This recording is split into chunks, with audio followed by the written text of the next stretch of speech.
the GEO is one thing. I think that tuning for conversational commerce, whether we like it or not, it is coming to B2B. I think the technology is not there yet, but that's a whole thing that needs to be optimized around. Companies need to be thinking about optimizing for visibility on kind of Q&A forum sites like Quora, like Reddit. Many of these same folks are still working hard to get their current customers to use the e-commerce store, right? And that's theoretically the priority. These LLMs are here to stay. Structuring your content for the LLMs is structuring your content for SEO. Right? I mean, the practices are almost identical. It's a game of more, but it's strategic more. It's how do we get subject matter expertise onto our products quickly? Yes, you have to still learn about, merchandising and optimization of navigation on your website and finding products, etc. So this is the second year I haven't been to AppliedAI. So I'm bringing the three guys that went to the AppliedAI Conference put on by Distributor Strategy Group. Or is it Distribution Strategy Group? Distribution Strategy Group. Distribution Strategy Group. Mm-hmm. And I have a lot of respect for those guys, but I wanted to hear about what this conference was all about. I heard some chatter from you guys afterwards, so I just wanted to jump on and talk about what your perspective was, and just start with kind of overall. What was the conference even like? Someone walk me through format. Like, how do they structure it? Sure. I mean, it was so the mornings were kind of keynote sessions.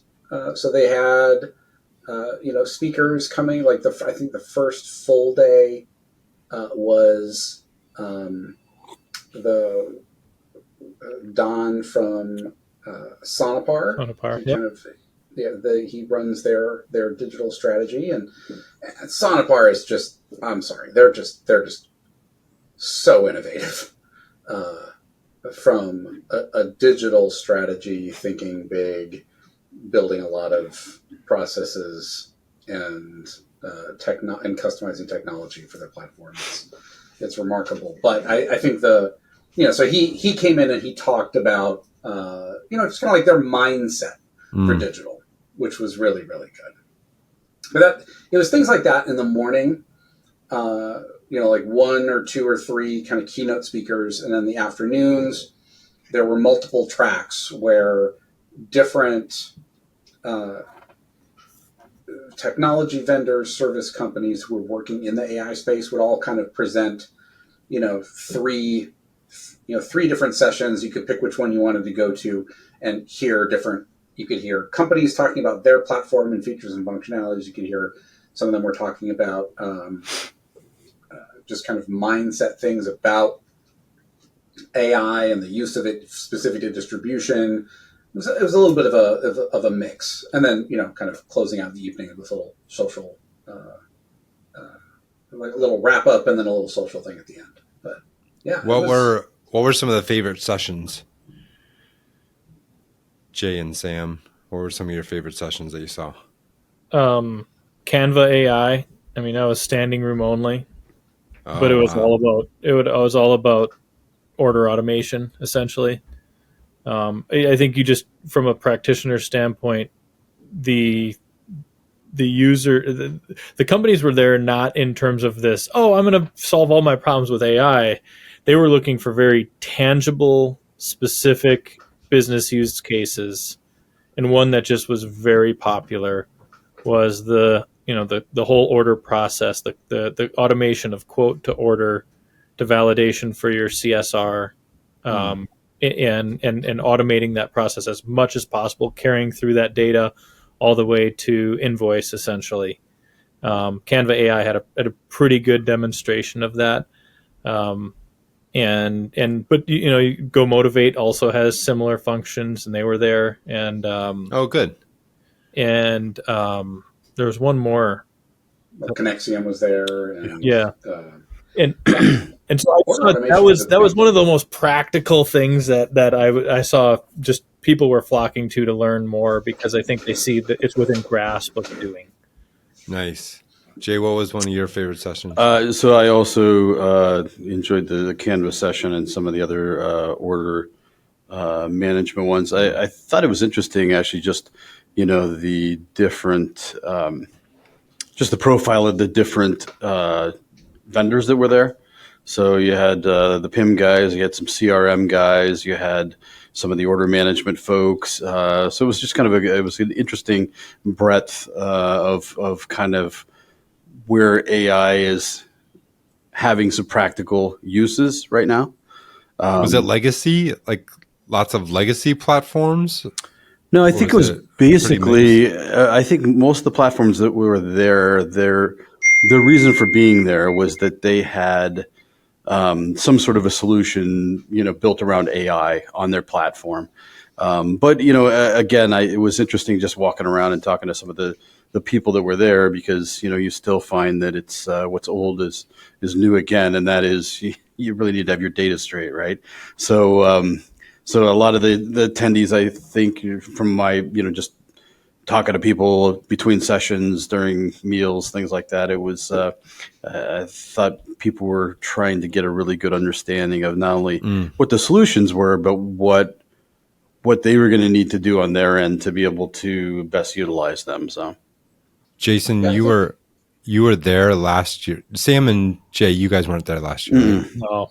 first year. No, this is all of our first. Oh, you ones. weren't there last year, Jason. I was not able to go last year. I went to their other event, the Profits and Productivity Summit last year, Okay. but not this one. I'd say that from an exhibitor. So point number one that was interesting was there were 41 exhibitors and sponsors at this event. Oh, wow. And while, yes, there were a handful of folks that I've seen at other B2B events, Epicor was there, Pivotry was there. There was a lot more companies who were relatively new. So, so yes, Canals was there. Canals. That's Ong, right? Yep. Ong a lot. Yeah. Yep. So he was there. And I think it's interesting because there were platform types that were there in droves, and some that really weren't, which I think is telling about kind of the state of the industry right now. There were a lot of order automation, order taking, order ingestion platforms that were there. Mm-hmm. There were quite a few pricing solutions that were there. There was one Pimberly. There was let's see here, what was the other? Well, you could throw Blue Meteor in there too. Oh, Blue Meteor is there? That's good. That's true. Yeah, Blue Meteor is PIM-ish, sort of next generation. Yeah, PIM. Yeah. Pre-PIM sometimes. There was really only one search and merchandising platform, which I thought was interesting. HawkSearch was there, but like some of the other big ones that I've seen at other B2B events, like Coveo, Algolia, they were not there, which doesn't surprise me. But and some like inventory management. It's very. This I think is the thing that kind of makes this event different. It is not trying to make AI some magical concept that is going to drive your strategy as a business. It's very much oriented around tactical and practical solutions that distributors can plug in and start seeing results from right away. So CRMs. CRMs. That was the other big one. Tons and tons of CRMs. Really? Or not CRMs. Yeah. Or right, exactly. Anti-CRMs. One company, they did this sort of conga line of some people coming up and each getting a minute to talk about their solutions, and one of them came up and said, "I hate CRMs," and he, worked for a CRM company. That's clever. But it's worth noting that the conga line, as you call it, the what I call the intro speed date, every company got 1 minute to explain themselves at the beginning. So 41 companies, or 40, it was like 45 minutes worth of, Oh, wow. Yep. like everybody just got data dumped of who's all there and what they do. I will actually say that having gone to many, many shows, at the beginning of a show, that is so nice. It prepared everybody to kind of jot Really? down, all right, I didn't catch this. I didn't know that they were here or what they were doing. And so you could speed write, essentially, hey, I need to check these guys out, and it kind of prepped your mind for which of the breakouts you wanted to go to, which companies you needed to stop by and talk to. Thought it was just a really clever, simple, and I thought like it was that idea a lot. I thought it was going to be more tedious than it was, but it wasn't. It was actually quite Did they entertaining. like have a gong that you got pulled after a minute? One of them got encouraged to move along, but most of the time they were generally moving that's pretty good. quickly. Yeah. That's I like that idea a lot. It was surprisingly helpful. It was. I agree with my animal polo colleague Sam. This was Jay, you didn't get the memo. No, That That we're was all a great wearing idea. animal polos. no, I today? didn't. I didn't get the memo on the animal polos time. today. Next time. Yeah. What was the most surprising to you guys about maybe from like the conversations you had? What was the most surprising for you? I think for me, I expected that a lot of people were there on the kind of the front end, like they were there to find something that they might incorporate, and they were. But I think many of the companies have either active projects or have been experimenting with AI solutions for a little while. At least several of them that I talked to. So I think I was a little surprised that many of those folks were a little bit further along than I thought they might have been. What did you hear about experimentations? Well, I think several of the folks that I talked to, and these are, I'd say mid-market distributors, and I got the impression that they were, not only were they experimenting with new things, but they had a number of projects that were kind of already moving along, either mid-stage or was, basically part of their operations. You almost saw like a tag team approach where you'd have representatives within the company that were maybe on the technical side or of the overall digital strategy, and then you had actual doers and or the ones that were designing the process. And so I think they were feeding off each other to see, hey, is this something we can adopt into our process or into our roadmap? And again, Jason, you're absolutely right. I mean, the vendors kind of directed where that was, i.e., order management, pricing, Right. CRM. Like, people had to kind of fit that when they got there in terms of where that was. But if you saw buyers there, they were all at the order management. And so you were just seeing practical. Again, I was seeing the leader with the doer collaborating and seeing where they could fit pieces within what they were doing.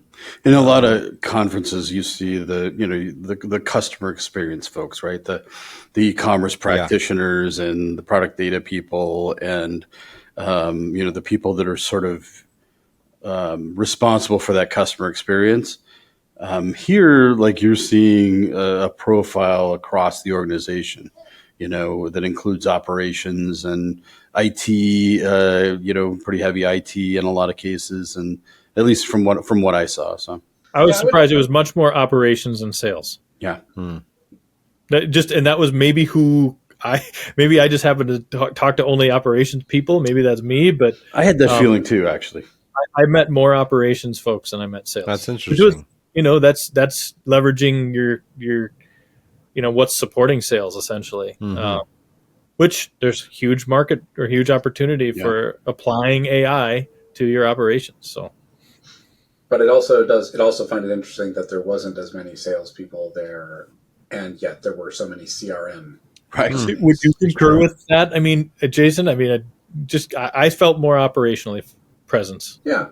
I mean, I think it was, so I would agree that I think the conversations that I had with practitioners, I was surprised that there were, the ones that I talked to, felt a little farther along than I thought they would be.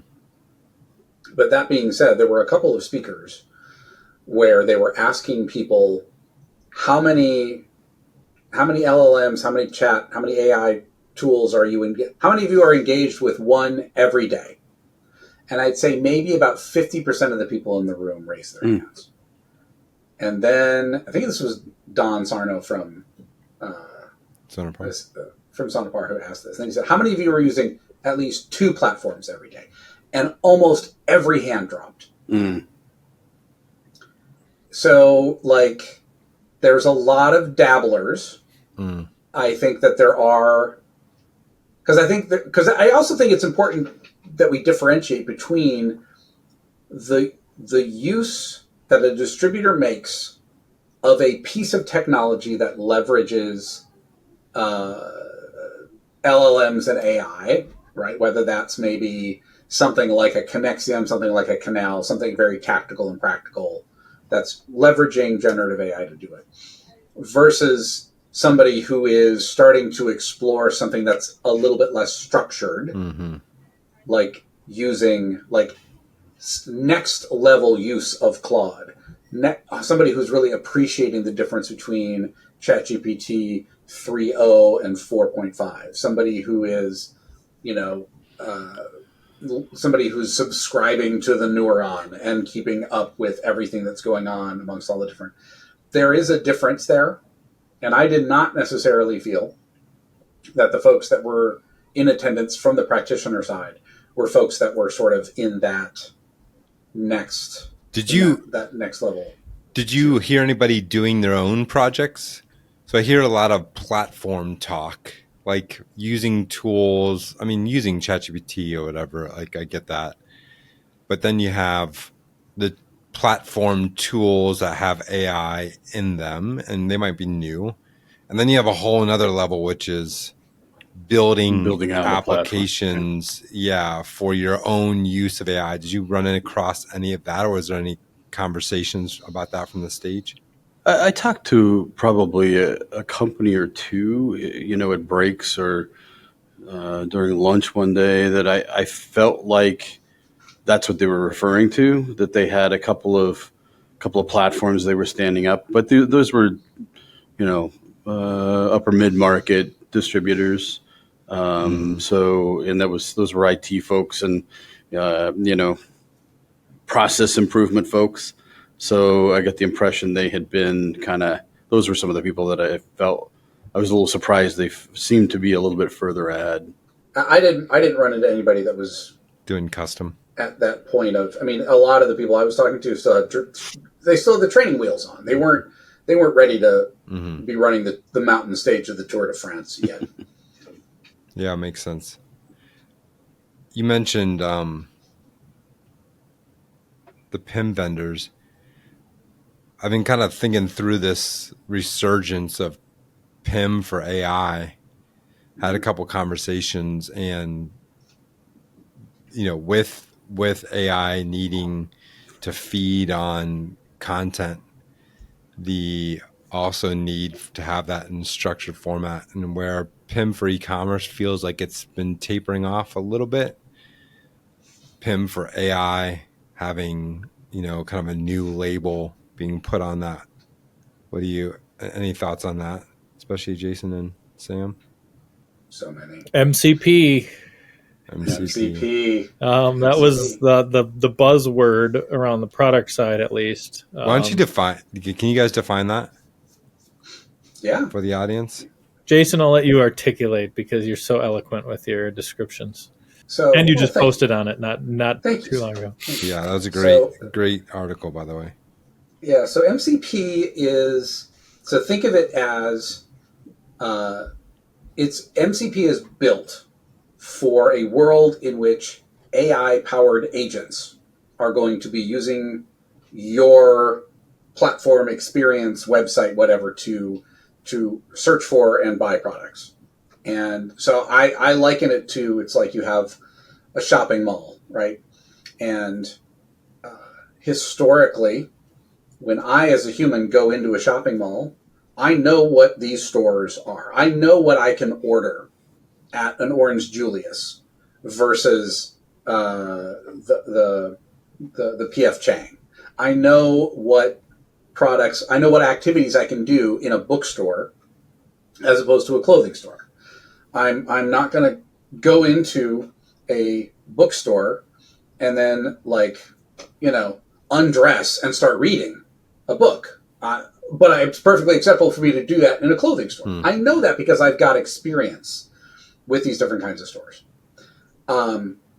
When you're dealing with AI-powered agents, and an AI-powered agent shows up at your store, at your mall, they don't know any of that. They don't know what the stores are. They don't know what sort of things that they can do in an Orange Julius versus a PF Chang's.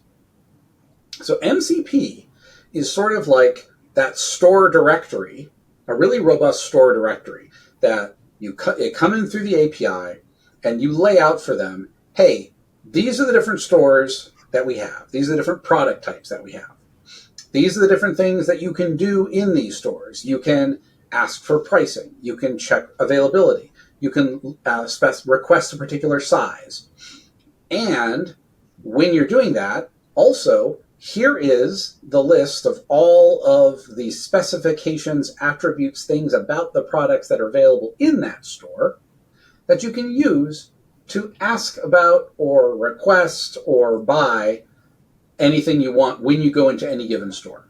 So it basically helps the AI agent do their job in your store, in your web store, more quickly and with a higher degree of success than they will at a competitor's site who may not have implemented a MCP, where the agent just has to go in and just try everything, right? They're going to walk into an Orange Julius and think and do the same thing there that they would in a bathroom. They just don't, and it's through trial and error they're going to pick it up. So over time, what ends up happening is that companies who implement an MCP and have the data structured and have the functions structured and laid out, the agents are going to be able to find solutions faster and have a better likelihood of success, meaning it's not the wrong product, we don't need to return it. And over time, they're going to learn that, this website, when I need to go and look for something, I am more likely to be successful. And that's where things get interesting, because these agents are going to start to develop preferences based on how quick they can find something and how correct that thing is. We're going to do a very technical dive in our next podcast after this one is released. We might even release the next one a little bit earlier, where Chris Gee, Jason Hein, and I sit and talk, and it's me basically asking about all the questions I've wanted to ask for a while now, and really talk through the technical underpinnings of this. But I have a question around this. Is it feels like to me that companies should be this is not a heavy lift. Doing MCP is not a heavy lift. It's not a basic MCP is not a heavy lift for most companies to go through. And it feels like this is something companies should be doing and playing with now, so they prepare for the future of what that looks like. The actual giving the AI the ability to traverse everything, that's a different story. It's probably harder, but the MCP isn't. Tied to that, were there companies talking about GEO? while you're there. So this idea of, not instead, because search traffic has moved from Google to the LLMs, actually optimizing your content for the LLMs to be consumed. Were there many companies talking about that? I didn't hear it. No. I don't. What are you smiling about, first of all? I got to decide. So I think that it's important, the whole question of GEO versus AEO versus SEO. Like, I mean, you know my feelings on that. I think that it's a real issue. People were talking about the fact that generative AI search, the influence that it's having on SEO, because now like Google and Bing are putting these sort of AI powered summary responses at the top, No question. which I think is interesting. I think it's something that companies are not thinking deep enough, because generative engine optimization, making sure that your website has the content needed for technologies like that to get the information from your site to position yourself as an expert in these product lines, which is what you want. You want them to cite your site as an authoritative site. But there's more than one type of answer engine out there. Yeah. And I think that the tuning for the AI-powered search result, the GEO, is one thing. I think that tuning for conversational commerce, whether we like it or not, it is coming to B2B. I think the technology is not there yet, but that's a whole thing that needs to be optimized around. Companies need to be thinking about optimizing for visibility on kind of Q&A forum sites like Quora, like Reddit. That's a whole other different kind of answer engine. There's going to be technology built around that. The way in which B2B companies think about how to get engagement and activity to their site, both in terms of human users and agents, is something I think nobody was talking about as much as they should at this event. Well, largely because it's new and unknown yet. There's more questions than answers. And so then I feel like everybody just keeps their cards close to their chest. Well, and doesn't it become like a shiny object? I mean, these are folks, and many of these same folks are still working hard to get their current customers to use the e-commerce store, right? And that's theoretically their priority. So I just feel like I think that there's also perception that people missed the boat. People printed money on Google, the ones that were early and figured that out, right? Let's just be honest, right? Yeah. And then as the curve kind of flattened out, then people were behind and people were catching up. But I think with that kind of in hindsight, people can now naturally make the leap to say, okay, we might be able to get on this earlier than we might have. We don't have to relearn this idea that this stuff is around here to stay, right? Like Google was here to stay, that these LLMs are here to stay. So structuring our content, which, by the way, structuring your content for the LLMs is structuring your content for SEO, right? I mean, the practices are almost identical.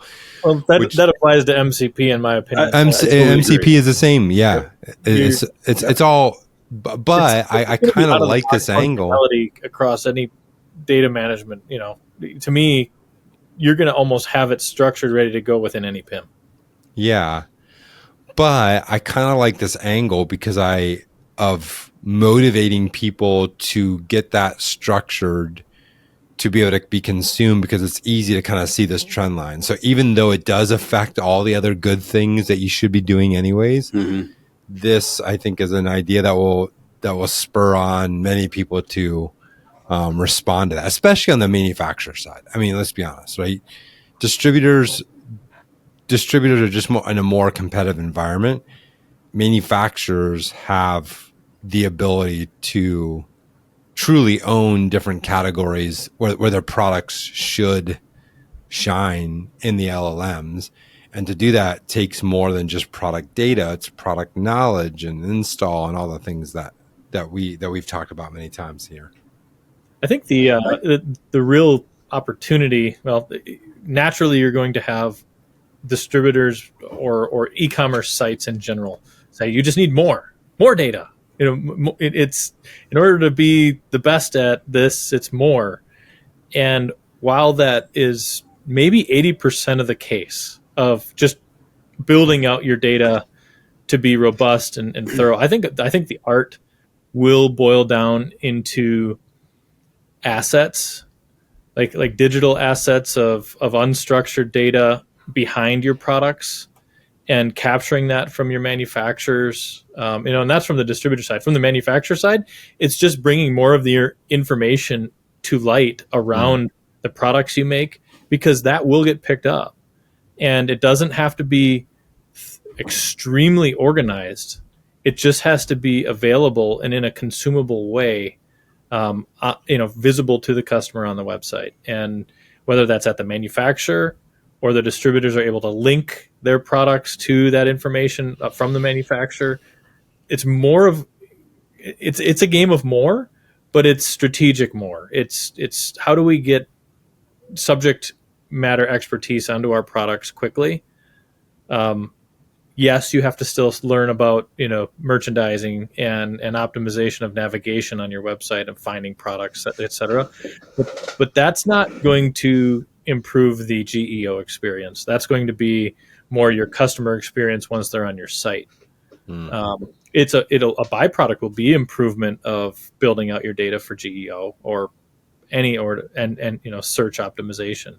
But I think it is a matter of more, but in a matter of leveraging the resources that the manufacturers already have on their products and making sure you've got that. If you don't have fulfillment on that, it's not on your website. So where do you want to be the expert of? You got to be really good at what you're good at. You got to be really good at what you're good at. There's three different kinds of content in the world, right? There's the content and the product data that you use to get from a homepage to a product page, right? That's what I call the discovery content.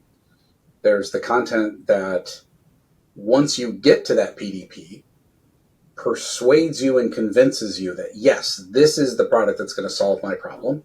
That's what I call conversion content. But then there's also the content that is about education. That during that discovery process, like the user has moments where they're like, oh, I don't really know what that is. Rake angle and a cutting tool? What?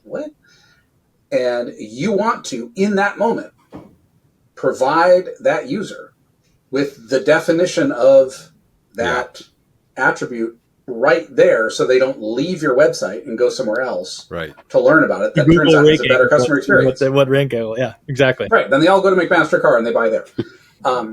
So I think that is, I agree with Sam completely, particularly from a manufacturer. Your ability as a manufacturer to make your product stand out can be helped just as much by creating educational content and then making that available to your distributors as you can building good content, for the spec lists and the populating the faceted search fields. As I've kind of explored this idea of how do you make your just personally explore it, because I am interested in making sure that the stuff we say is part of the LLM. So I've done a decent deep dive on this, and so we just relaunched the site, but we didn't relaunch any new content. We just relaunched a structure that was a little more manageable for the future. And then now I've just recrafted into different personas. And part of the GEO side of this was actually going through a process of listing all the questions that people are asking. And I created probably a list of 50 questions that are kind of the top 50 questions people are asking on LLMs. And then making sure that the site answer them. And the process of doing that was actually pretty fascinating because it's what we should be doing. It's the questions people are asking and the questions we need to answer. And so instead of kind of hiding the answers in the middle of blog posts, actually having deeper FAQs, like here's the question, here's the answer, right? And then maybe deep linking into more detail and things like that. I come back to, I still like the angle here, talking to manufacturers and distributors as a way of helping them do it. But at the end of the day, it's still thinking through, okay, like what are, the people that are coming to our website, what do they want to know on our website, right? How do we make it about them, the person coming to our website, instead of about us, right? You mean thinking about the customer? Yeah, exactly. Well, we did it because I was looking at our homepage and I was like, oh, we talk all about us on our homepage. And it was just because we had to get, we've been trying to build something fast, but now rethinking it is completely starting to get restructured to around, okay, who are you? What are the things that you need and want to do? It's not about us. It's about you. It's the same process. And at the end of the day, that's the stuff that best feeds ChatGPT, right? Yeah, And the other LLMs. I think the execution of the technology, what we're talking about before, I think between the vendors and between the tools, I think there's going to be a pathway to solve those problems pretty easily. But at the end of the day, more, better organized content is going to, is still going to be the key, I think, to helping, whether it's search engines or, whether it's LLMs. If it helps people get their data straight, great. Well, I think it's also important to consider the agent human mix, because both of those will benefit. And actually, like, because if I do a better job structuring the data that I can structure within my content asset, humans benefit just as much from that as agents do. True. The fact of the matter that I've normalized all the values in my facets makes it easier for me as a human buyer. But it's also important because, so that improving the CX for me as a human is a big part of how B2B companies close that journey gap between, I have a website, nobody's using it because it doesn't make me look good, search doesn't work, the recommendations that come up aren't really relevant. Like, it's a lot of the B2B e-commerce websites out there right now, frankly, are designed for one thing and one thing only: search by part number, order entry, and maybe some account management. That's it. Yeah. Because what ends up happening is users, humans, go on the site, they try to find some things, it doesn't work, and then they give up and they opt out. They pick up the phone and they call their salesperson. That safety net has existed in B2B e-commerce for years. But with agentic, the agents they're not gonna pick up a phone and call the salesperson. Could they? Yes, of course. There are platforms out there that can do that. But in terms of time to value, right? In terms of finding answers that they've been tasked with quickly, remember, they're not going to try your site and then go to Granger and then go to Motion and then they're doing this all at once. And whoever they get a hit that they're confident on first is going to win. So it's not a matter of human user tries to use my website and then fails, opts out, calls a sales rep. With an AI agent, if your website is failing because you haven't implemented MCP, because you don't have data structure to support it, the companies that they're also querying in parallel who have done that work are going to give them a result that they're going to trust, and they're just going to buy it from them. It'll be interesting to see how pricing plays into that workflow. Because while I agree with all of that, when the buck will stop when we're paying X% more consistently because our agent went out and continually bought from a company that might be better to navigate but doesn't give us the best price. And as you well know, money talks. And somebody will review that and say, we have a better option over here. And then it's going to go through the whole discovery of, well, why didn't we buy from there? And then it's going to go to the conversations with them on, well, your e-commerce site doesn't fit into our agent logic. Just think about navigating that, Right. and but that's a conversation between the customer and you as a distributor, right? That is part of the, hey, your website sucks and it doesn't work. I guess And we're going to go buy somewhere else if you don't fix it. Like, that's still on you, the distributor. as the buyer, yeah, you can leverage the heck out of that. Absolutely. But the buyer still wants to buy from the best price. I mean, whether they say that or not, to the actual supplier, they're going to hammer them over the head. But eventually what'll happen, Sam, and you know this, is the customer's agent will start to charge. I will bet money. They will start to charge fees for slow discovery penalties. Like, hey, our agents are working way too hard on your website to find product, so we're gonna take a 5% credit on everything we bought. Yeah, it's gonna happen. Yeah. I mean, Amazon does it on the flip side. Sure. All the time. Super interesting. I do think this idea, though, if you're a director of e-commerce somewhere and you're having trouble kind of with executive alignment, this AI thing is a good path for you to move things forward without having to beat the same drum you've been beating the whole time. Because I think people can understand the natural analogy to, hey, yeah, we kind of missed the boat on Google. You understand where this is going with AI, right? Okay, yeah, we agree. Can we make some improvements so that we're in line when AI comes?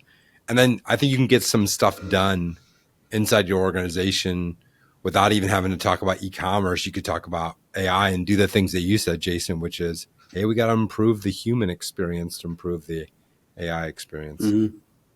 I agree completely. I think that's actually the great thing to go back about this event, is because so many of the platforms that were there are very tactical and practical and very, I would say, they've positioned themselves to be technologies that will get you an ROI that is measurable because it's precisely and narrowly targeted. I mean, and honestly, that's the thing that makes C-suite executives pay attention. Yeah. Right. Agreed. Any other insights from the conference itself? Anything you guys want to talk about? That I saw a brand new ERP show up, which I had never heard of. Like an ERP company trying to land in B2B distribution, going up against like the Epicors and the Infors and the Sages and the Dynamics of the world. Wow. With an AI AI as part of its foundation is very interesting. Yeah. What was that all about? So it's a company called Turn. It's it's a startup, and their whole thing is they're building an ERP that's grounded and founded in AI. I actually think they might be interesting to bring to the Tech Tank in Scottsdale. Wow. Just to hear them talk about it, because it's, I mean, God, I was sitting here listening to him talk and going like, a new ERP? That is insane. Like it's like somebody saying, you know what? And it's time. It is. It's totally the right time. It's, you know what? They kind of, it's the same vibe as like, remember when Tesla was just starting out? Yeah. And you think to yourself, why would anybody start a car company? Right. That's what I said. And then Tesla showed up, and now we got Polestar, and we got Rivian, and like, there's kind of this very interesting, I don't know, like it's really, I found that's what I love about that digital disruption. Really exciting. You know, yeah. Digital just disrupts markets in general. And that's, to me, the exciting part about it, is seeing what new strategies and what new types of offerings are going to be available. But can you imagine the development, beginning. the development effort it takes to build an ERP? Oh God. Not as much as it used to be. Imagine it. I bet it's a lot of lines of COBOL. I bet it's a lot of COBOL. An ERP not built on COBOL? What? That's possible? With AI though, you can speed up all your processes now. Generate those COBOL lines. Yeah, absolutely. That's really cool. I like that a lot. Mm-hmm. Yeah, I don't know. I think that's, there was them. There was there was another company, Distro, which is sort of another platform, again designed pure. I think this is the interesting thing. Actually, this is the takeaway. I think it was interesting to see how many companies were there from the technology side who were not AI generalists with a story to tell for B2B distribution. Mm. These were technologies that were founded around the idea of B2B distribution. I think that's probably one of the most fascinating things I'm watching in the whole startup world right now, is the things that are actually built for, maybe it's manufactured and distributors, but very specific for B2B, not crossover. Right. Not crossover companies. Mm-hmm. Which I think is, I'm with you, Justin. I think that is actually the most exciting thing about what's going on right now, is we're starting to see more and more companies. I had a guy targeting the space. I had a friend who really is an amazing founder.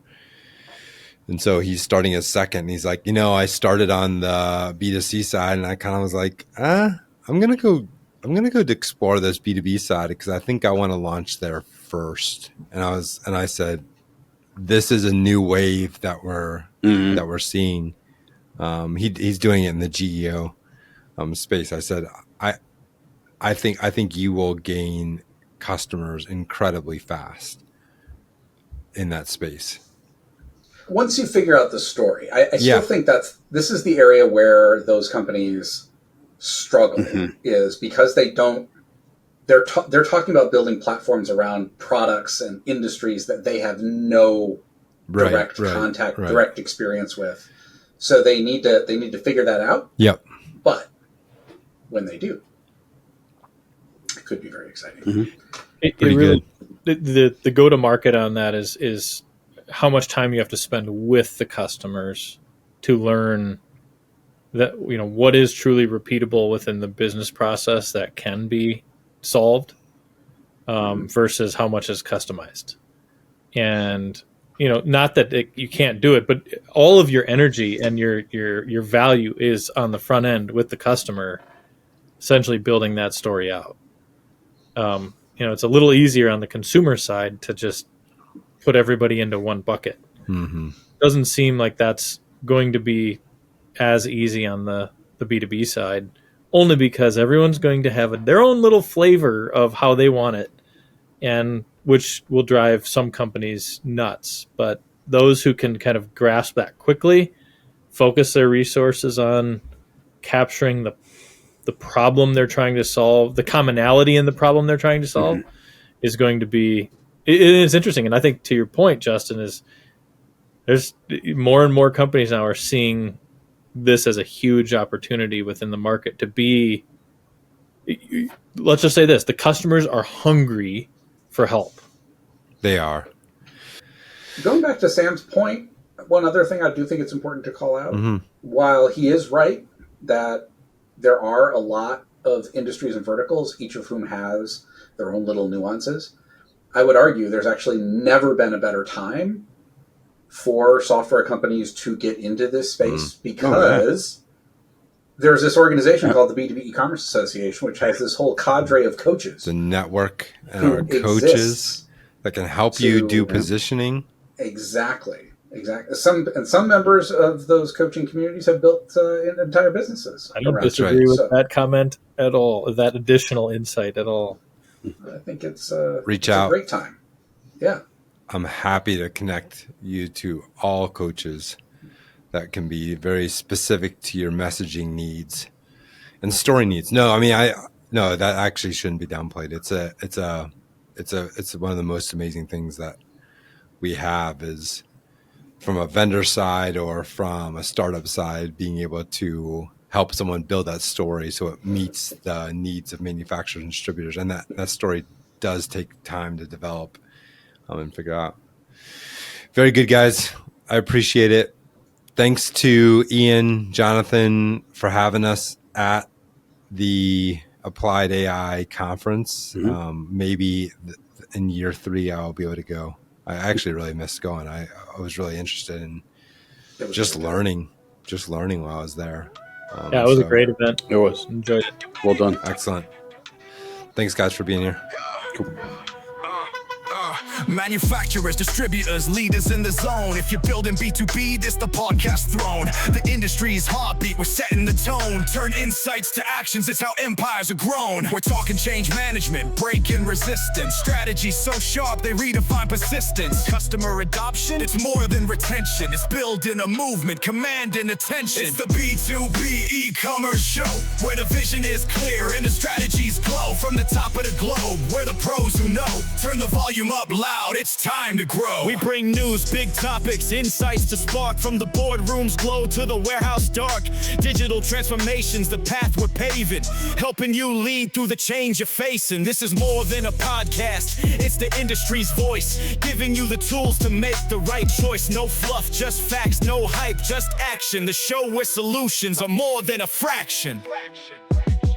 It's the B2B e-commerce show, where the vision is clear and the strategies glow. From the top of the globe, we're the pros who know. Turn the volume up loud, it's time to grow. This is your guide to the digital race. Practical advice, no time to waste. So tune in, gear up, and let's own the space. It's the B2B e-commerce show, the industry's